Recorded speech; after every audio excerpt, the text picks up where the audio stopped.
If you're an adult child of a parent who's never dealt with their trauma or is toxic and you find yourself constantly trying to figure out how to help them or relate to them, then you've been parentified. You're acting like a parent who's raising a child. You've taken responsibility for both yourself and them, and it's not your job. And staying in that role is a trap.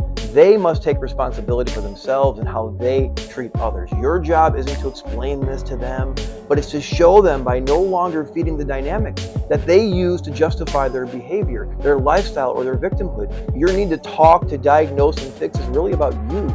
Engaging in that cycle is part of the problem. Release yourself from that responsibility.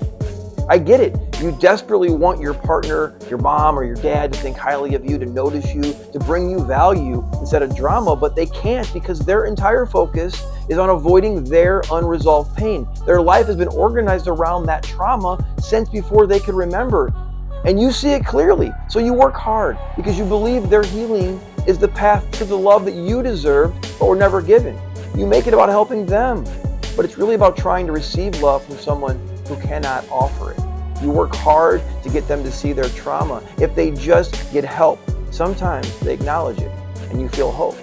But then they do nothing. They keep bringing drama. You begin to resent them. You're angry. Why can't you get this? Why won't you? The truth is, it's hard. We can only love from a place of internal security. We can only receive love from that place too. Some people simply cannot access it. They learned long ago it wasn't safe. It's a sad existence. It's transactional. It's self-protective. It's survival-based. We don't need to resent them. Let the child in you grieve. Let the child feel the loss. It's through that grief that we find security and open ourselves up to the love that we do need. They love people who support their narrative, but resent those who challenge it.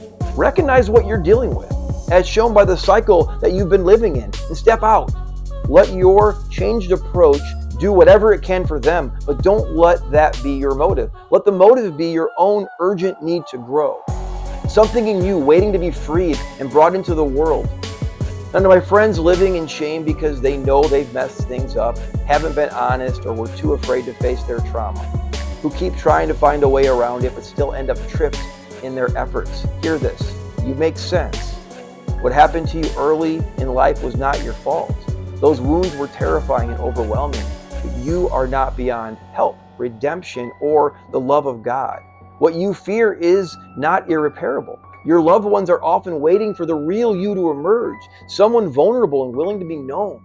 You've been living in these creative adaptations that help you survive. They did their job. Now it's time for you to do your job and live.